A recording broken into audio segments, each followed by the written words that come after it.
Inclusive aqui. Inclusive aqui.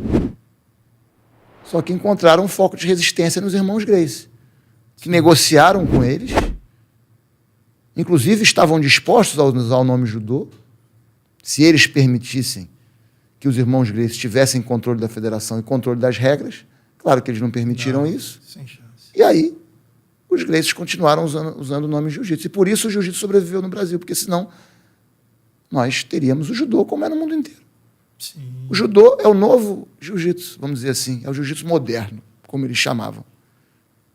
Então, é sincero eu dizer, Pedro, que o único motivo pela qual a gente tem o jiu-jitsu que a gente conhece é pelo fato do Brasil estar bem distante do resto do mundo e ter preservado aqui o que foi ensinado na raiz para os irmãos Gracie?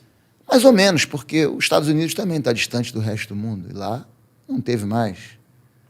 Eu acho que não foi isso, não. Eu acho que tem muito mais a ver com a filosofia de Carlos e Hélio Gracie, que acreditavam no modelo de luta diferente do modelo da Kodokan. Então, deixa eu te provocar, baseado no que o Robert trouxe aqui. Foi mais pela filosofia ou pela incapacidade de trocar quedas do Hélio Gracie com os lutadores japoneses? Isso, para mim, não faz o menor sentido. Por quê?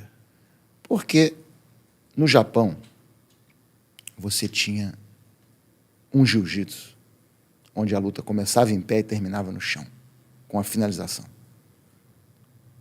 Palavras do Tanabe, não minhas. Esse era o jiu-jitsu clássico.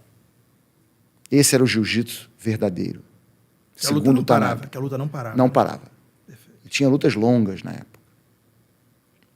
O Jigoro Kano vem e cria um padrão de regras para poder organizar competições, e aí coloca o ippon, que você ganha por queda, coloca você ganha vencer por imobilização, influenciado pelo método europeu, como eu disse antes. Os Gracies aprendem com o Mitsui Maeda, que era um aluno da Kodokan.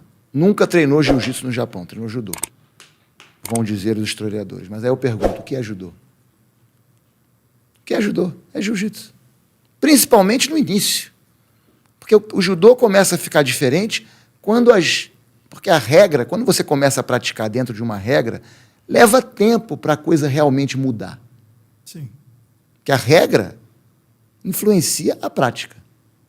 Sim. Totalmente. Totalmente. Mas isso leva tempo. Sim. Então, o Maeda aprende o judô no finalzinho do século XIX ainda, início do século XX. E parte para o Ocidente em 1904. No início, ele está com o Tomita, e o Tomita diz, o jiu-jitsu não deve mais ser utilizado, porque é uma arte selvagem e incivilizada. O Maeda, que estava junto com ele, se separa do Tomita e começa a usar o termo jiu-jitsu. Não sei por quê. Dizem que é porque o nome jiu-jitsu era mais popular, mas, poxa, o professor dele disse que não era para usar esse nome e ele começa a usar. Ele esteve na Inglaterra, o Maeda, junto com Taro Miyake, que era discípulo do Tanabe, citado, inclusive, na autobiografia do Tanabe, Taruji Miyake, que se tornou um dos grandes lutadores Sim. de jiu-jitsu na Europa. O Maeda dá aula na academia onde o Miyake dava aula, a mesma academia. Viajam juntos. Maeda utilizando o nome jiu-jitsu, não judô. Vai parar no Brasil. Abre uma academia que se chama Academia de Jiu-Jitsu. O Maeda abriu a academia com O nome da academia era Academia de Jiu-Jitsu. Então ferrou. Se ele abriu com esse nome, é porque... Vão dizer, não, mas era judô, só que ele abriu com o nome de jiu-jitsu porque ninguém conhecia o nome judô no Brasil. E conhecia o nome jiu-jitsu? Sim, porque o nome jiu-jitsu se tornou muito popular no mundo inteiro através de livros e artigos de jornal e etc. Então, esse é o argumento que eles usam. Eles vão dizer, até nas correspondências, eles chamam de judô quando escrevem em japonês. Jiu-jitsu, para eles os nomes eram sinônimos. Tem uma entrevista do Maeda, que eu li há pouco tempo, aonde ele se refere, ele fala sobre jiu-jitsu, judô. Ele diz o seguinte, o judô do século XVII, se eu não me engano, era muito mais forte do que o de hoje em dia. Hoje em dia, os lutadores estão mais moles, mais suaves. Antigamente, o treinamento era muito mais rígido. Quer dizer, ele se refere à luta que era feita antes do Jigoro Kano como judô. É muito parecido com o Twitter e o X. Entendi. Entendeu? A mesma coisa, a gente está dando uma conversa aqui, eu falo assim, há 5 anos atrás eu escrevi no X, só que na época não chamava de X, chamava de Twitter, mas como hoje em dia a gente chama de X, a gente começa a se referir... Como coisas diferentes. Não, como coisa... a gente começa como coisas iguais. Como coisas iguais, é o X. Não é X e Twitter duas coisas diferentes. Não, então, esse é o correto. Sim. X Não, aí as outras pessoas começam a querer separar, ele é do Twitter, não é do X, mas peraí, é a mesma coisa. É, exatamente. Não, mas o Elon Musk, quando comprou, ele fez... Registro de marca. Não, e ele também fez algumas mudanças. Tudo bem, mas é a mesma coisa. Mas é a mesma coisa. Putz. Entendi. Então, essa discussão, por isso que essa discussão se torna um pouco infantil. É verdade. E é baseada em narrativa. Tem um propósito por trás, muitas vezes. São pessoas que já têm um ponto de vista e começam a querer escolher coisas na história para poder justificar o ponto de vista deles. Então, o ponto de vista é tentar desmoralizar a família Gracie. Essa é a verdade. Sim. E dizer, eles não são nada mais do que judocas. Não fizeram nada demais. Eles eram praticantes de judô. Como uma forma de diminuir o grande legado deles. Não admitindo que, se não fosse por eles, não existiria jiu-jitsu hoje em dia. Todos seriam praticantes de judô. Mas isso é quase inegável. Eu acho também, mas tem um movimento forte. Que eu não entendo, né? 2 irmãos brasileiros que eu já te falei revolucionaram as artes marciais no mundo. Se Ayrton Senna tivesse vivido mais tempo, ele teria vivido tempo suficiente para virar um vilão. É verdade. No Brasil, a gente tem uma questão muito curiosa, que eu acho que é: quanto mais altivo o seu feito, menos ele será celebrado. Você tem que ter uma história, sei lá, tem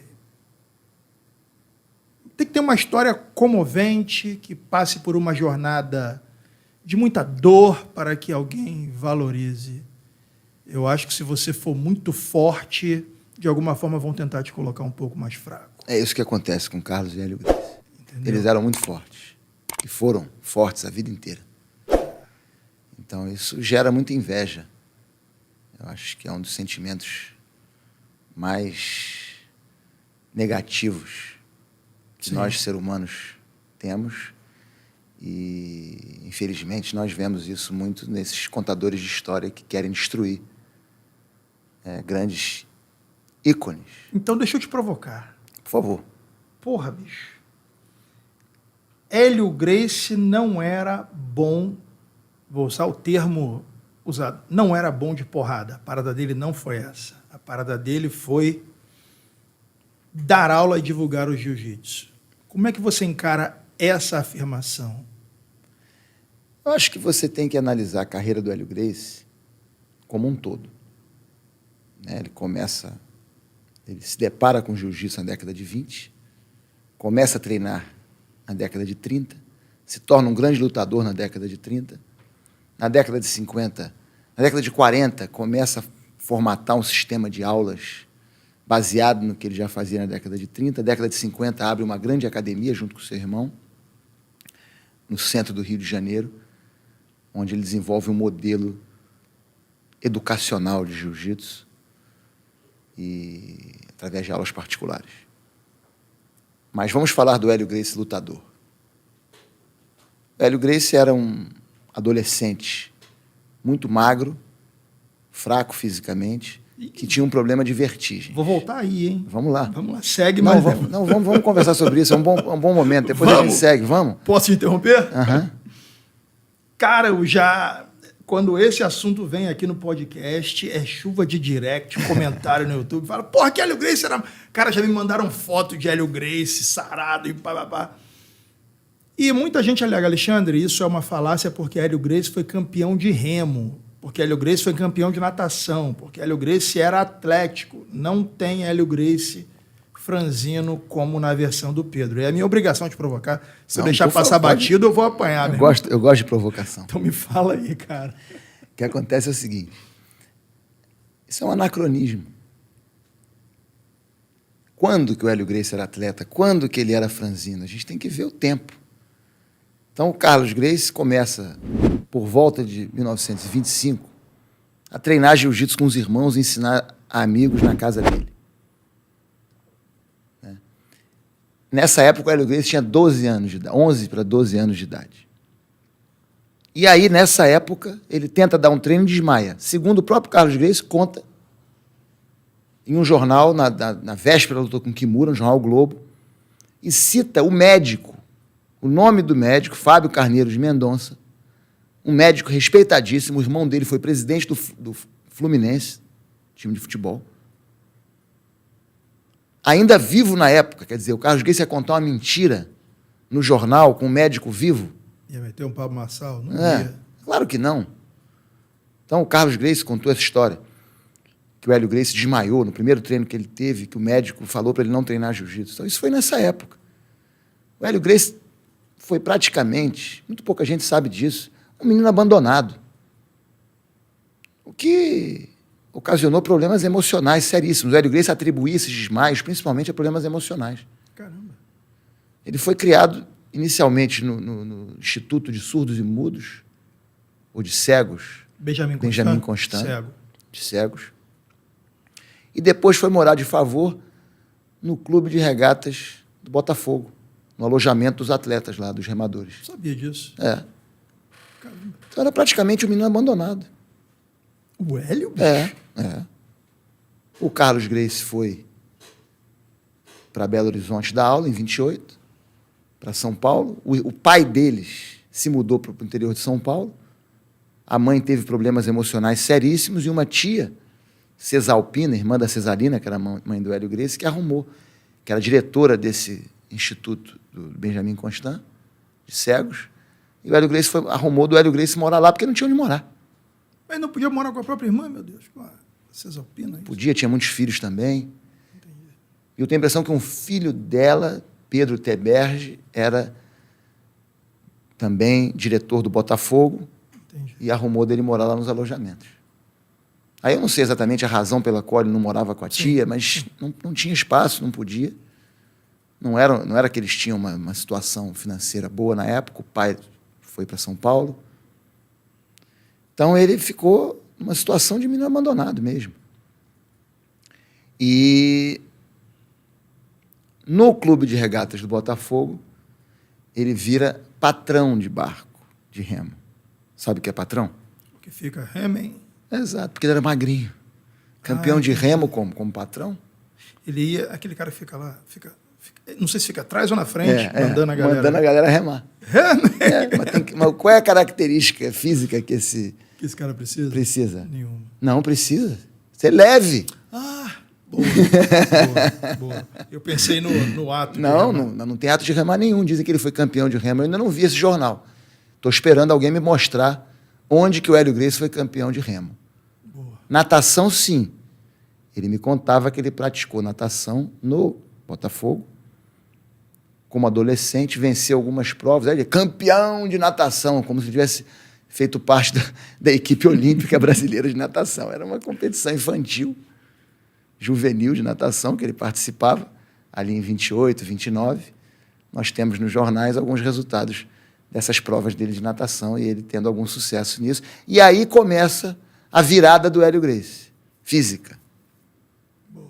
Logo depois, em 1930, o Carlos volta de São Paulo para o Rio de Janeiro, abre a academia na Marquês de Abrantes, no Flamengo, aqui no Rio de Janeiro, e o Hélio Gracie volta a treinar.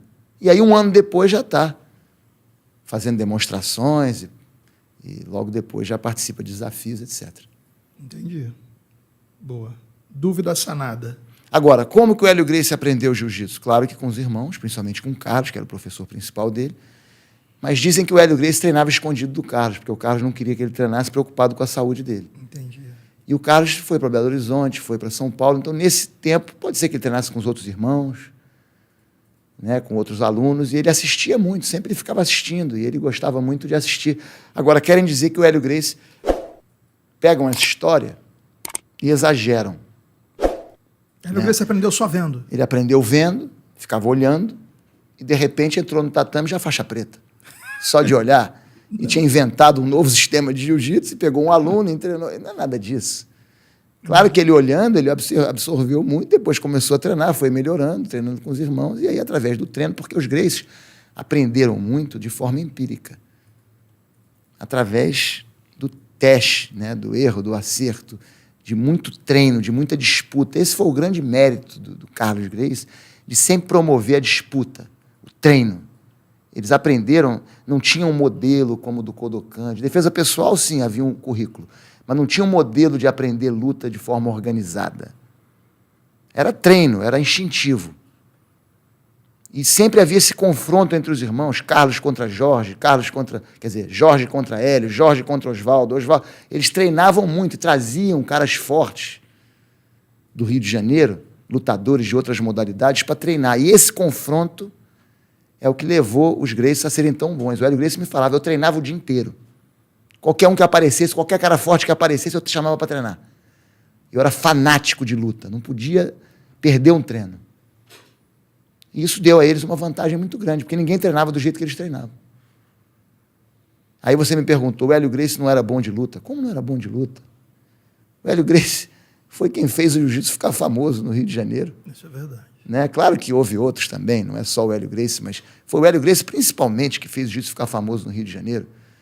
O Hélio Gracie enfrentou Fred Ebert, que era um lutador de luta livre dos Estados Unidos, teuto-americano, como diziam na época, e ele fez uma luta de quase 2 horas com Fred Ebert. Que loucura, meu irmão. De pancadaria, não valia soco de mão fechada, mas valia cotelada, valia joelhada, valia cotovelada.